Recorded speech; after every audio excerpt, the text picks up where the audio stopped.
Alrighty, recording process. Perfect. Alrighty, so to get started, a little bit about me. My name is Sarah Marquise. I am the Research Data Manager at FAS Research Computing. I collaborate with faculty, staff, researchers, and labs to better manage their research data throughout the data lifecycle.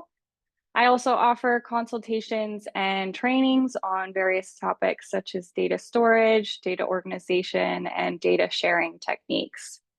I've developed a couple of data management resources and tools that can help you track storage usage and prepare data for sharing and reuse.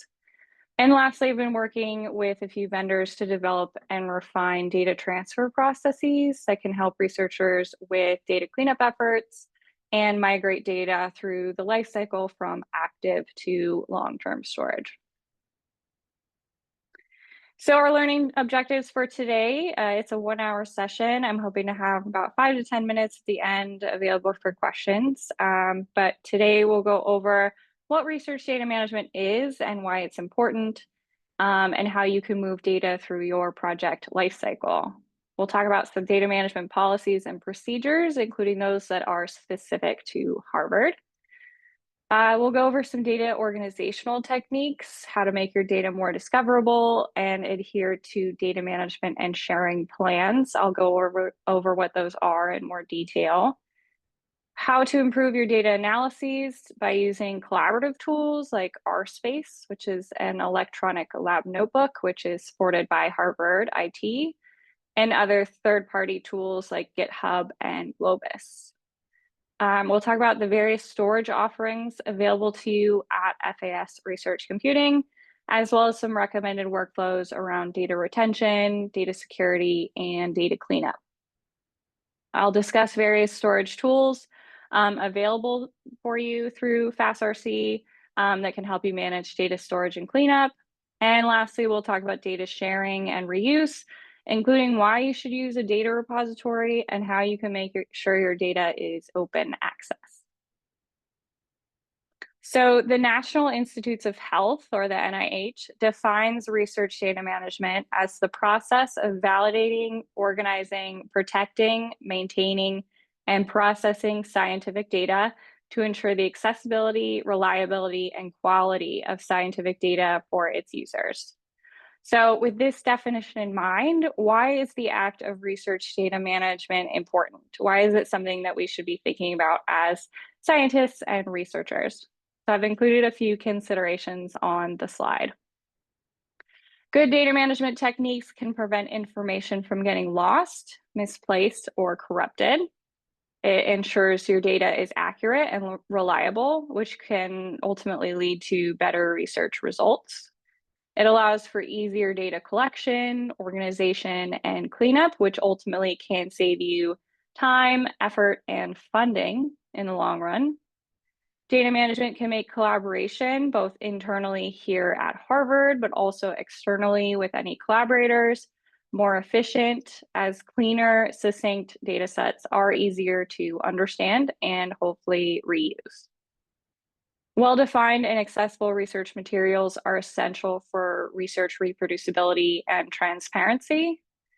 It also increases the impact of your research as it gives credit to work beyond just your published article.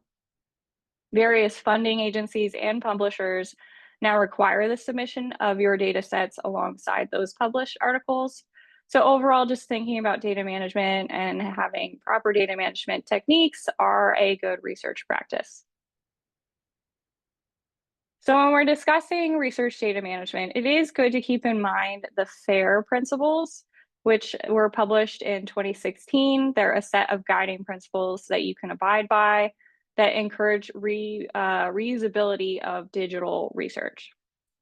So ideally, yes, FAIR data. Ideally, your research data should be findable, accessible, interoperable, and reusable. So FAIR. And so what does that actually mean for your data? Well, if you're using the principles as a guide, you can ask yourself a few questions. Is your data findable or discoverable by others? Is your data easily accessible to others? Could the data be accessible from various devices? So is it in a format that would be available to everyone? And is the data reusable? Does it contain enough context and information to be reusable by other researchers?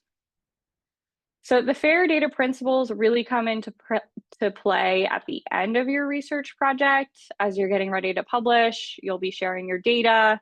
But it is good to keep in mind these principles even at the start of your project so that you can better manage your data throughout the project, and then you're already adhering to this framework.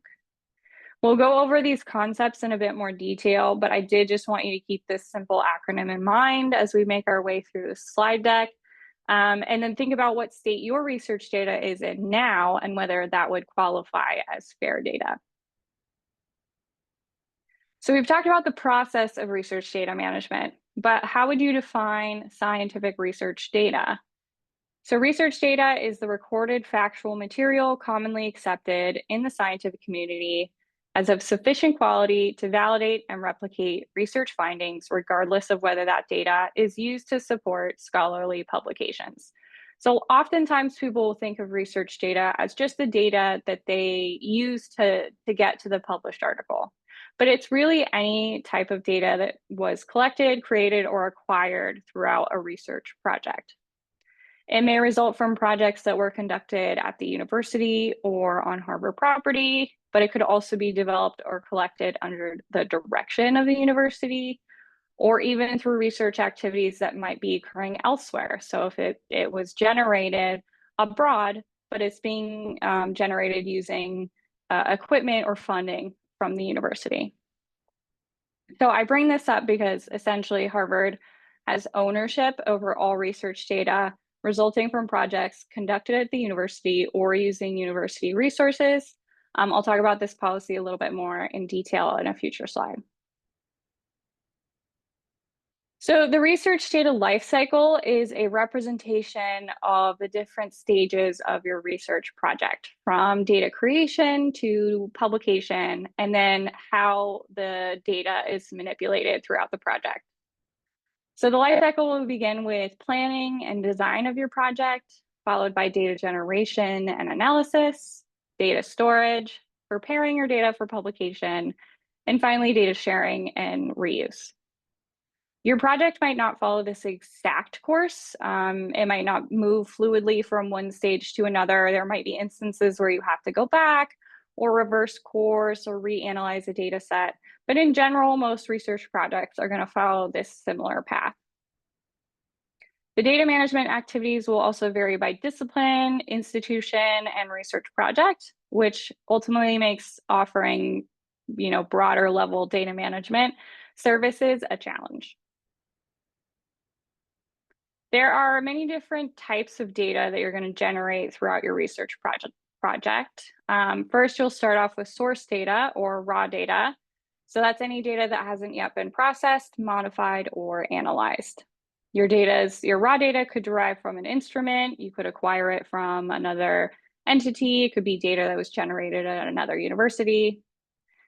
And so then the raw data, you're going to start processing it. So the raw data is then cleaned, sorted, and filtered to reduce the number of unnecessary, inaccurate, or redundant fields. This step is especially important as it ensures higher quality results and can help to streamline your data analysis.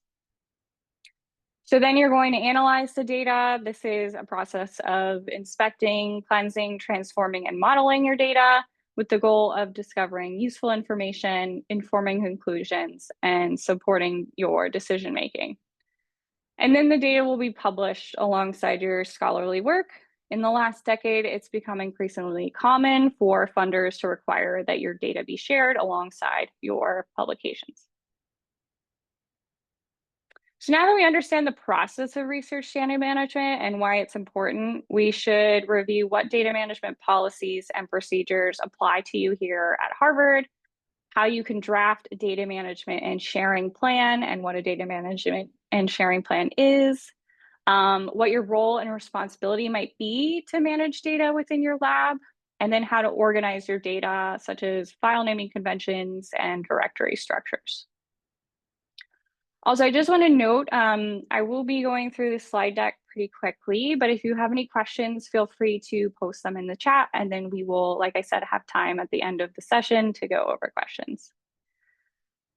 So I do recommend that you be cognizant of any existing lab, department, or university policies and procedures. I have a few institutional policies listed here on the slide, including the research data ownership policy. So this is the policy I referenced in a previous slide, basically stating that the university is the owner of all research data produced and analyzed for projects at the university.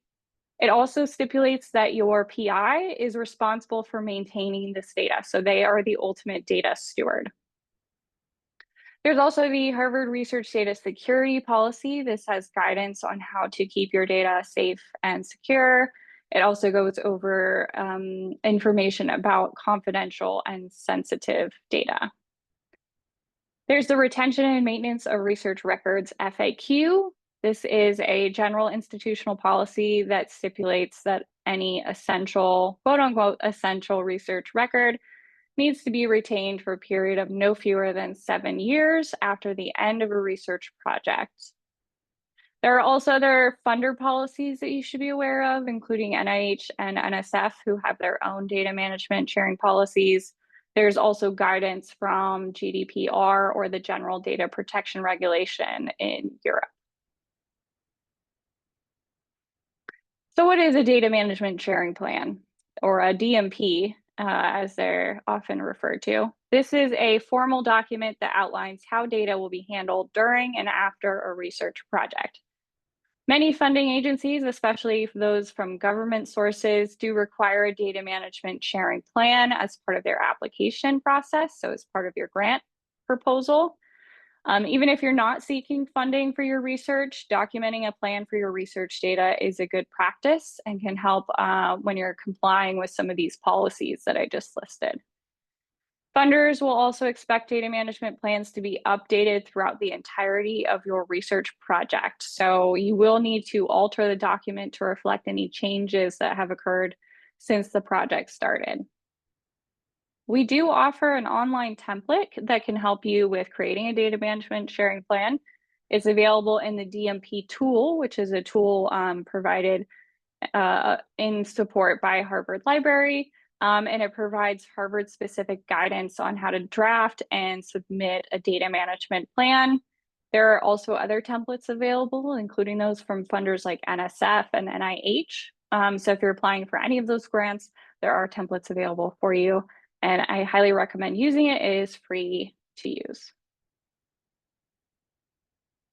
So data management responsibilities, even though your PI is the data steward and is ultimately responsible for data generated in their lab, data management responsibilities extend beyond just your PI or even the researcher who initially created that data. Various parties are going to be involved in the research process and can play a role in ensuring that quality data stewardship.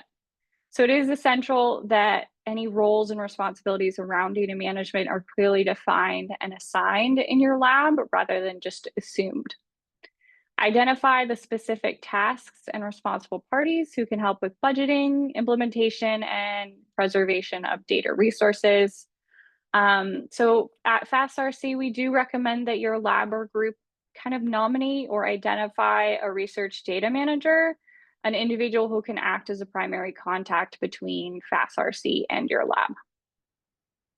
Other responsibilities that a data manager could take on are listed on the slide, but could include promoting and supporting data management best practices, organizing folder structures and file names, identifying data that could be moved to long-term storage, or doing some data cleanup work, and ultimately deleting data.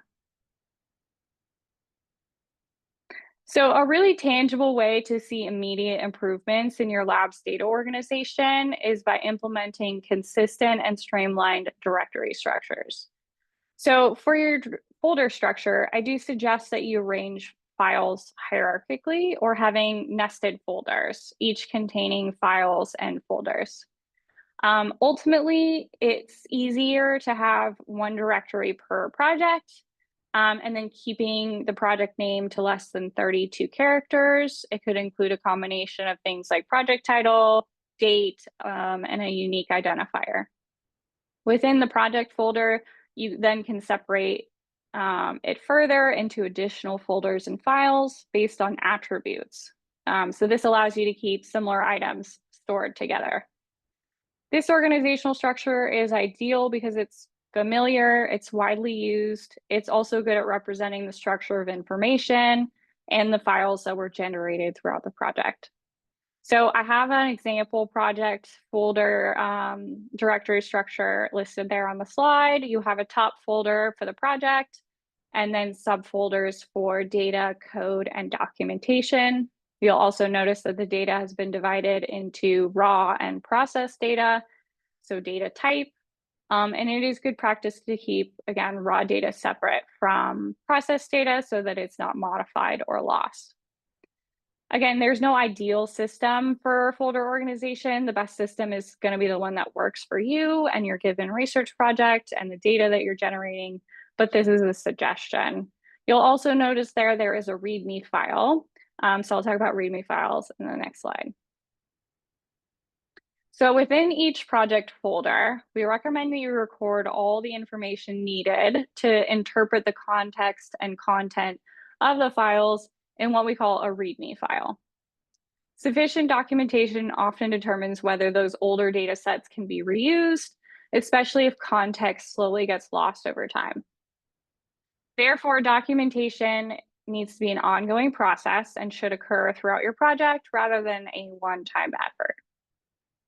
Options for recording this type of information, it could be in your paper lab notebook, it could be in an electronic lab notebook, it could be in that README file in your folder, a code book, a data dictionary, a number of different tools are available to you, but as long as the information is recorded and provides additional context for the data set, that's the key.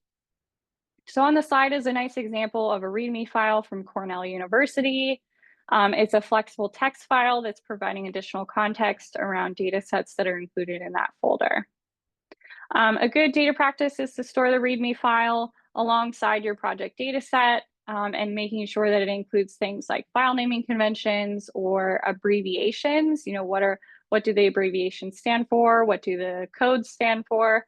So if anyone was to look at the data set years from now, they'd be able to understand what the data means. Creating a README file at the beginning of your research project and then updating it consistently throughout your time at Harvard is really going to help you with compiling a final README file once your data is ready to deposit. A lot of funders are now asking that you provide a README file alongside your data sets when you're getting ready to share them. No matter the format, there just, again, should be enough detail that a researcher could pick up your work and could complete the project. Although we do recommend that you avoid proprietary formats like Microsoft Word or Excel, try instead to do a CSV or a text file, something that could be utilized across different systems. Similar to well-established or well-defined directory structures, enhanced file naming can also significantly improve the searchability of your files. A decent file naming convention is going to include key pieces of contextual information about the file. It'll make it easier to visually understand what the data is. It'll also make it easier to digitally scan, and then you can immediately discern the contents of that file. So general recommendations for establishing a file naming convention for your project: maintain the same convention throughout the project. Even better if it's applied to all the projects across your lab. Describe what the files contain and how they're related to one another. Include useful information like date, project title, or a unique identifier. So if you're using a particular type of software or you're using a particular instrument to generate that data, you could include that in the file name. When working with lots of files, file versioning can be useful. It just helps ensure all members of the project are staying up to date on the various versions. And you can capture versions by using numbers like V2 or V3. Do steer clear of final or draft, as that's not very descriptive. You could also use file sharing platforms that have built-in version capabilities. So Google Drive, Dropbox, those keep track of different versions for you. Determine what information is vital to your project and data sets, and then you can just build out the file names from there. Again, it will depend on your project, on your workflow, on your collaborators of how the file names come to be. So as we're making our way through the research data lifecycle, we've talked a little bit about data planning, and now we're moving more towards data creation and analysis. In this section, I just wanted to highlight a few useful collaborative tools that you can use to improve your data workflows, as well as improve your data transfers. So RSpace, or Research Space, is an open source electronic lab notebook that's supported by Harvard IT, and it can help researchers organize, store, share protocols, analyses, and experimental notes in a centralized and secure platform. RSpace was developed in close consultation with researchers and research data professionals like myself at a number of global research institutions. And it's really tailored for academic environments and the research workflow. It can also help manage and track research data throughout the life cycle, support data review and oversight, enable group collaboration, and manage inventories of samples and other equipment. Moving on, Open Science Framework, or OSF, is provided by the Center for Open Science. It is a free and open source project management tool that supports researchers throughout their project. It promotes open, centralized workflows, enables capture of different aspects and products of your research. So it's essentially a flexible repository that can store and archive things like research data, protocols, and other materials. And then GitHub, most of us are probably aware of GitHub, but it's an open source tool that has effective version control for files and text documents. It has a very large open source community of users. It's a very collaborative environment. One thing I do want to mention is that we strongly encourage you and your group to retain a copy of the files that are in GitHub, especially if you are closing the project. Because the university will want to have a copy of that data. It's also an open source tool and therefore is not directly managed or supported by Harvard. So just keep that in mind. Whatever data you're putting into GitHub, make sure that you can get it out if necessary. A couple of data transfer tools that I wanted to mention. I know that transferring data between research platforms can often be very challenging. There are a few tools that can assist with data transfers. The selection of tools will depend on the size of your data set, the number of files, what data security level you need to maintain, and then who needs to access that data. But the first one is Globus. Globus is a file sharing tool. It enables sharing with external collaborators, so it's often used when you're sharing data with another institution. And you don't need a FASRC account in order to use it. There's also rsync, a fast and versatile file copying tool.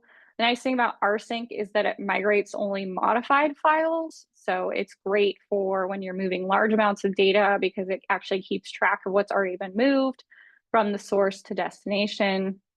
There's FileZilla, which is an open source client that is available across platforms. So you can use it on Macs, Windows, Linux, etc.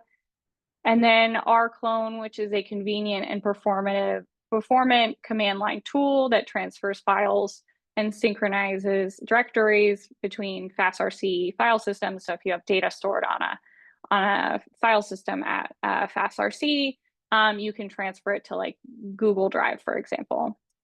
So these are some of the tools that are available to you. All right, so in this section, we're going to review data storage. So what are some recommended data storage workflows? How can you migrate data from active to long-term storage? What are some of the rules related to data retention and archiving?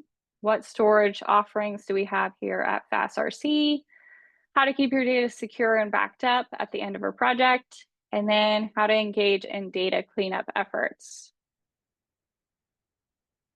So similar to the creation of a data management plan at the start of your project, it's also helpful to create a data storage plan that can outline how you're going to appropriately store and organize your data. To help get you started, I've drafted some questions that you can ask yourself related to data storage, and they can help you get that data storage plan created. So some of the questions is, where will I be keeping my data throughout the project? It might start off in one location as you're beginning to generate data. It might need to move to a different storage location for your data analysis. And then where is it going to go at the end of the project? So it might be multiple storage options. When and for how long are you going to be retaining your data? Different institutions and granting agencies have different regulations or recommendations about how long your data should be retained. So it's good to keep these in mind as you're drafting this plan. What other data types will I need to store, such as code or documentation or protocols? So I just mentioned GitHub. GitHub might be a great place to store your code. Maybe your lab documentation is stored in a collaborative space like Google Drive, and then maybe you're storing your research data in a FASRC storage. So just thinking about all of your data research and where it's going to be stored versus just, your generated research data. And then what formats do I need to save my files in? I've mentioned this before, but you do want to store data in interoperable formats. So formats that are considered open and unencrypted. So again, that example, try and generate documentation as a text file versus a Microsoft Word, or a CSV versus an Excel. So once you've thought through some of these questions in more detail, just notate these answers in a data storage plan. It could be as simple as a text file that you incorporate into existing lab documentation, just something that you can easily refer back to throughout your project. And as lab members are entering or leaving, just having this information compiled and available for review is really going to help with their onboarding and offboarding process.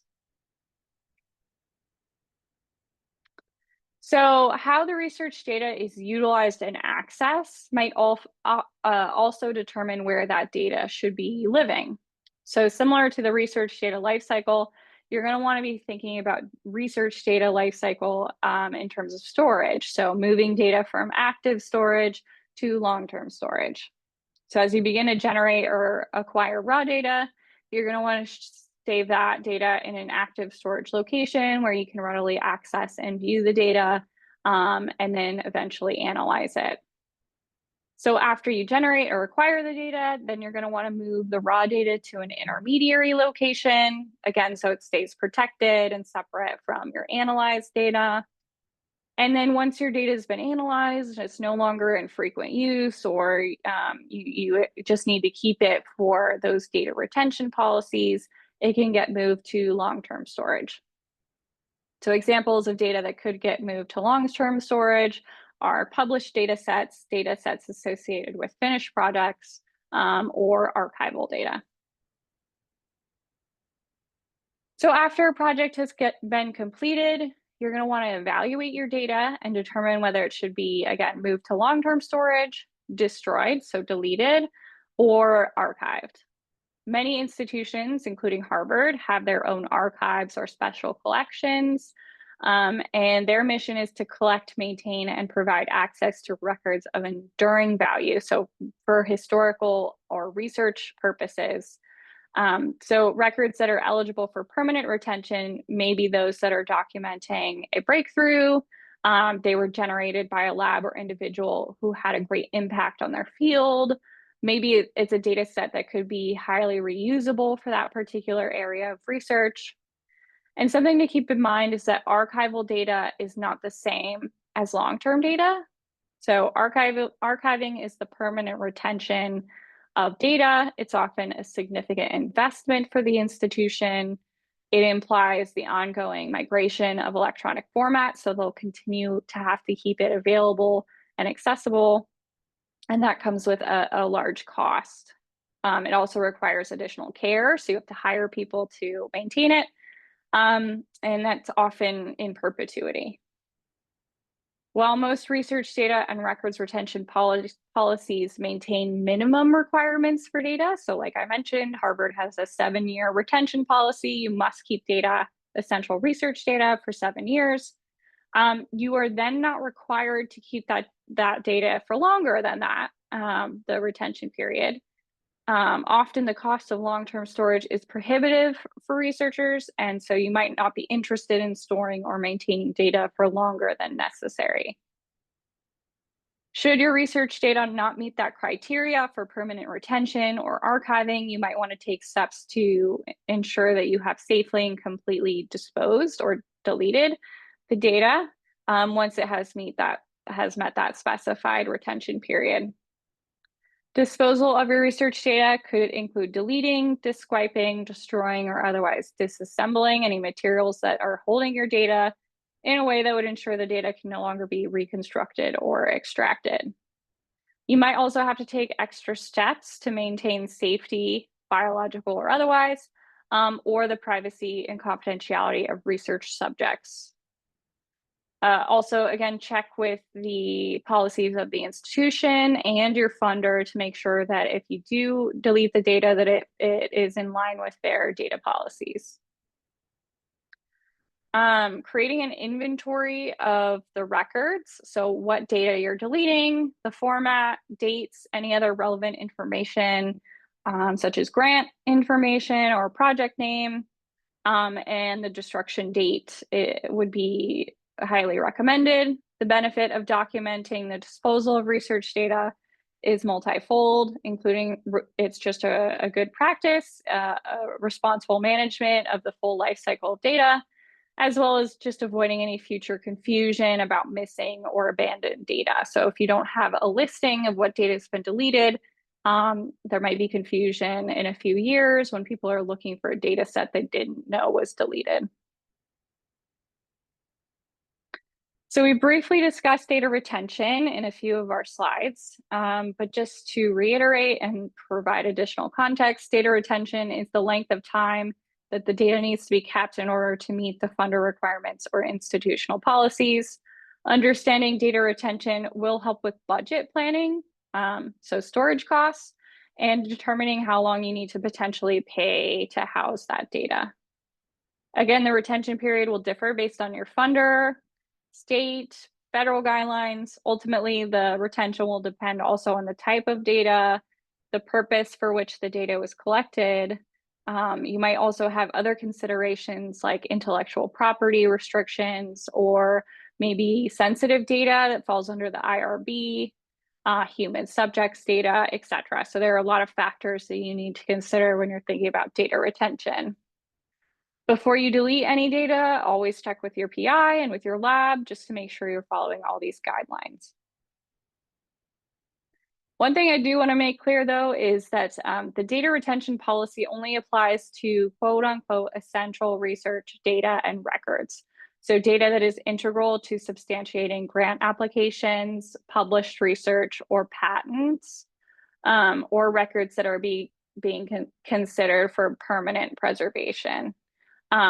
So I've listed a couple examples there on the slide. So these are what you would consider essential research records. So again, if the data does not fall within these guidelines, it does not need to be retained. So just something to keep in mind. Again, we kind of talked a little bit about this, but how does long-term storage differ from archival storage? A lot of people use these terms interchangeably, but they really are two different types of data storage. Long-term storage is the storage of research records, again, to meet those retention requirements, whereas archiving is the permanent retention of research data for reuse by other researchers. Archiving research data is based on an appraisal process. So a skilled archivist will look at the data and determine whether it needs to be archived, so retained permanently. And in order for data to be retained permanently, there needs to be clear ownership.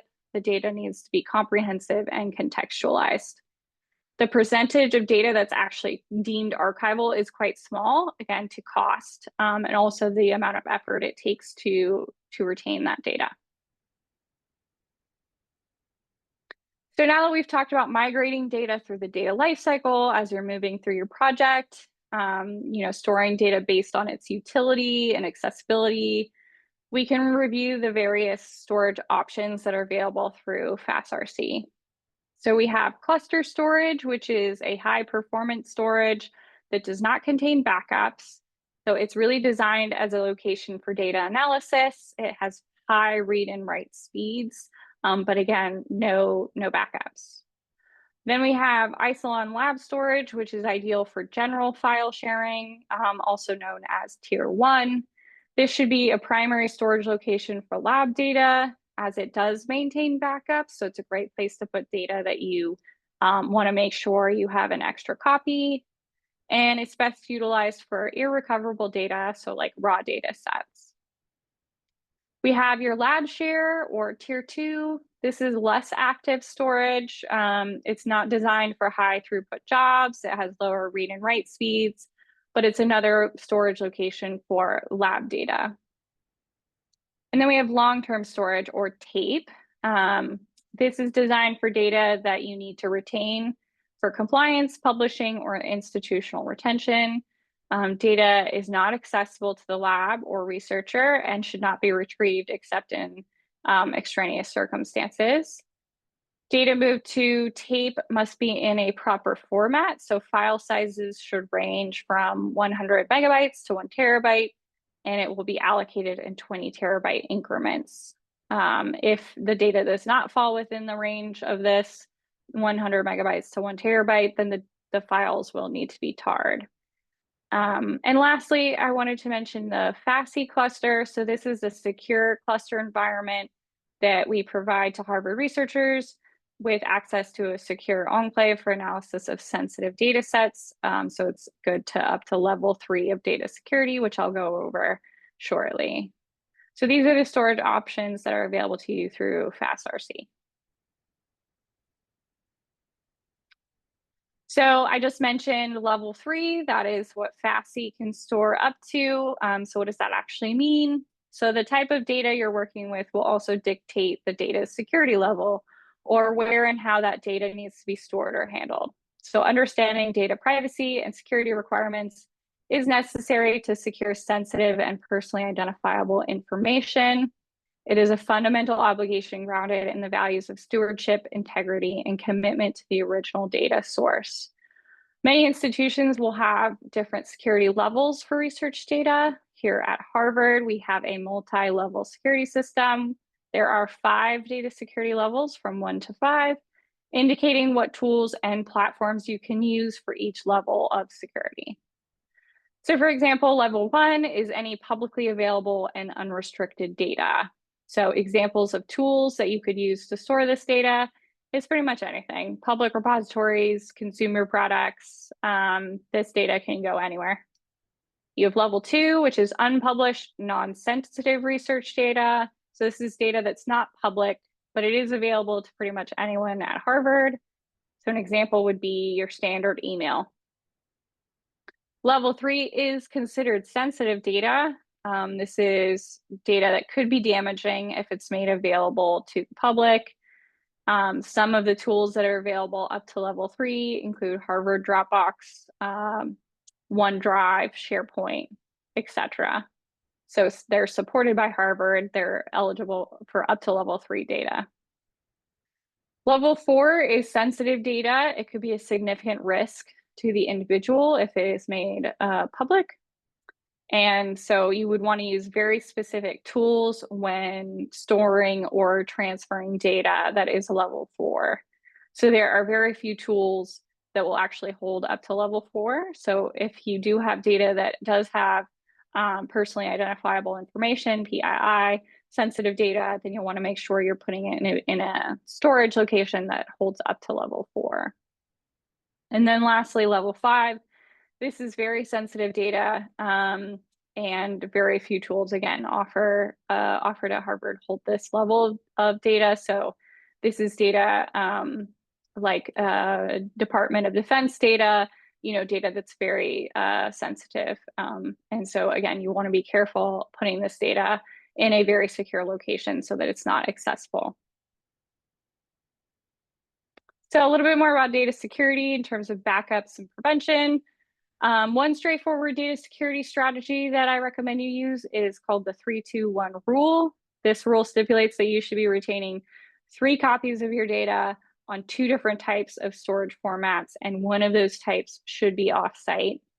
So for example, if you want to maintain a master copy of your raw data on your lab computer, we then recommend that you install software like CrashPlan that could back up those files to a cloud resource. So you now have 2 separate copies in different locations, and one of those is offsite.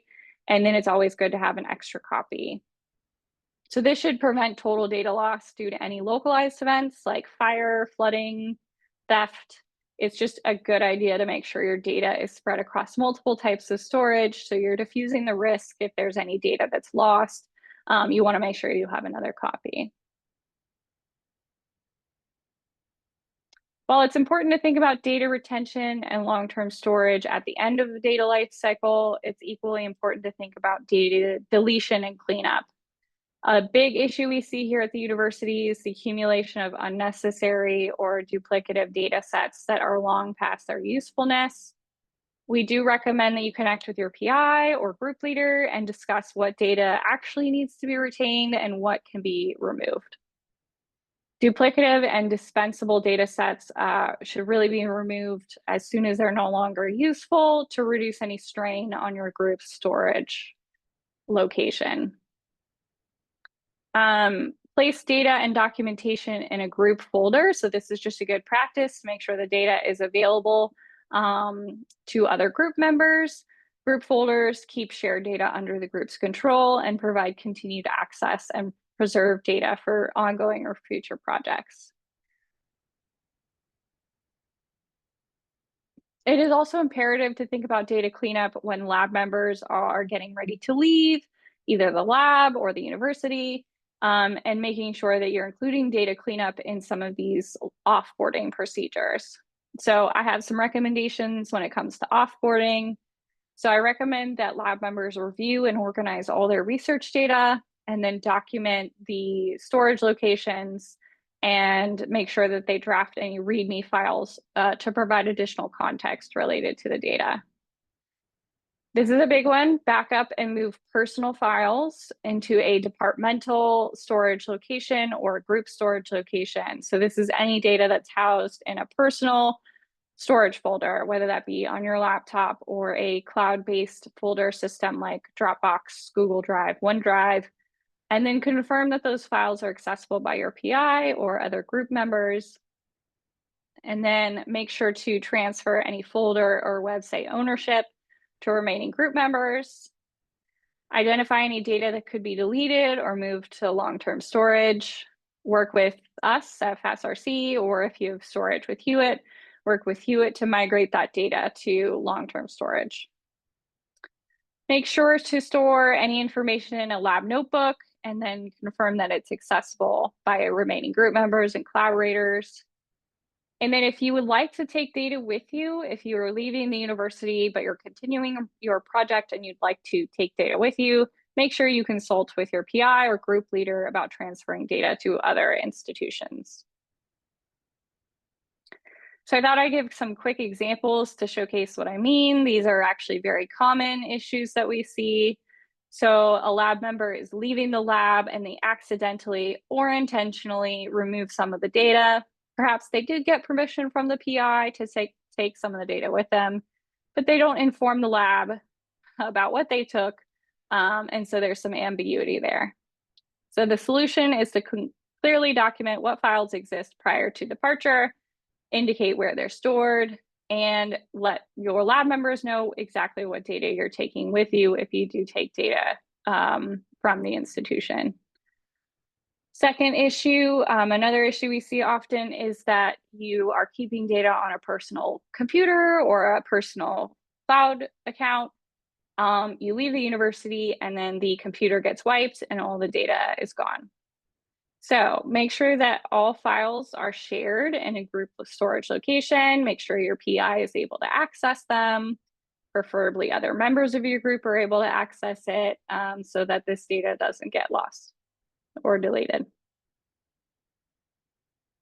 To help your group manage storage and cluster usage, FASRC has developed a few storage tools. One of them is called ColdFront. This is an open source research allocation management system.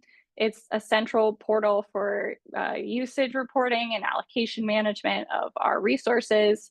It was adapted from an open source platform, and you can view allocations on our cluster. So you can manage both groups and storage and cluster allocations. So there's some visuals there on the slide of what it looks like, but it allows you to view and add projects, view and add users. You can adjust storage notifications, so it can actually alert you when you're nearing your storage limits. It can request new storage allocations. So if you need more storage, you can actually request that here. Or if you want to modify it, if you want to decrease it or increase it, you can do that as well. So it's a great tool. I recommend that you check out. Another tool is Starfish Zones. So Starfish is a user interface, a GUI. It's a self-service tool. It allows users to view their group storage amounts and locations. You can actually navigate through the folder structures and access detailed information about files and folders. It's a great tool to use for data organization and cleanup efforts. It includes key information about usage over time. So if you're interested to see how much a particular folder has grown over the last 6 months, it has a lot of information about that. You can also export it to a CSV and play with it that way as well. So it's still in development by FASRC. There may be times when outages occur to perform maintenance or apply updates, but it is a great tool that I highly recommend as well. So quickly moving on to data sharing, I'm just going to focus on why it's worthwhile to share your data, what tools you can use. So as I mentioned, data management involves not only making articles available, but also data, code, any other materials that you may have used to conduct your research. And if you're sharing your data publicly, you'll want to ensure the discoverability, accessibility, and usability of your data. And then I'll also briefly touch on what it means to have open access data.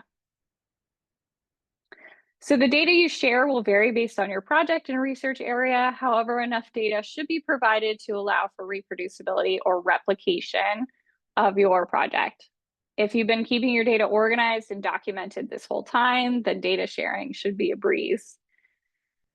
To publish data, we need some infrastructure to help support this, including discovery and long-term accessibility. And this is the role of repositories. So the idea that you can post data to a personal website, or maybe you can provide someone with a link to a Google Drive folder, it's not really the best option anymore. Repositories provide this technical infrastructure that allow access and curation of research data. They provide a framework for you to describe your data using metadata standards. They give you a persistent identifier or a DUI and a citation for your data, so you actually get credit for it, and it enables long-term access. Repositories are also compliant with funder and journal requirements, so you will be required to share your data in a repository. There are different types of repositories, so just make sure that you're selecting the right one for your work. So as I mentioned, there are different types of data repositories. They fall generally into 3 categories: institutional, disciplinary, and generalist. An institutional repository is like Harvard Dataverse, where researchers at a particular institution share their work. Disciplinary repositories are like Geo or dbGaP. So they're designed for specific types of data. And then generalist repositories are designed for any type of data. So although Harvard Dataverse is a generalist repository, you're able to put in lots of different types of data and can use for different disciplines. We support it here at Harvard, so that's why it's in the institutional category. But there are other generalist repositories like Zenodo and Figshare. Also, GitHub would technically be a generalist repository for code. You have protocols.io, which is a repository for methods. So it really just depends on what type of data you're generating and whether or not your institution has a repository that it recommends you use. Again, just a little bit more about Harvard Dataverse. It's a free web-based data repository. It's open to all researchers from any discipline, both inside and outside of Harvard. You can share, download, cite, and explore research data through the platform. You can also open up your data to the general public, but you can also restrict access. So it has a lot of variability that way. Like I mentioned, when you publish your data, you can actually get cited and get a digital object identifier that you can include as part of your research resume. And then it helps you with curating your data with things like metadata standards. So you can deposit up to 1 terabyte for free. You can also get additional storage for a fee in consultation with Harvard Library. So quickly, open access is just this idea that you should make your scientific data available to the general research community. It's an international movement seeking to grant free and open online access to academic information, including publications and data. There are 2 major ways that you can make your publications open access. You can publish in an open access journal, and then you can also deposit your publication in an open access repository, such as DASH, which is Harvard University Library's open access repository. Harvard has an open access policy that states that members grant the president and fellows of Harvard College permission to make their scholarly articles available. So in 2008, FAS voted to give Harvard a non-exclusive right to distribute scholarly articles for any non-commercial purpose. So basically, your data is considered open access. I know we're running out of time, but briefly wanted to mention data use agreements in the context of open access and data sharing. So data use agreements are these contracts which govern access to and treatment of non-public data. DUAs, as they're called, are often required by external parties before they will permit data be received by Harvard. So you might have to sign a DUA in order to gain access to particular data sets. You also might want to have a DUA if you're giving others access to data that you generated. So they're considered research-related agreements, and they must be reviewed and signed by the Office for Sponsored Programs. The terms and conditions will vary depending on the laws and regulations around that specific type of data. So they're often used in tandem with like sensitive data or human subjects data. So they're just formal agreements that help avoid any misunderstandings or disputes related to the use and storage of data, including appropriate access and security measures, and publication rights and ownership of results. Before we go, I know we have 5 minutes left. If you could please just complete the seminar survey.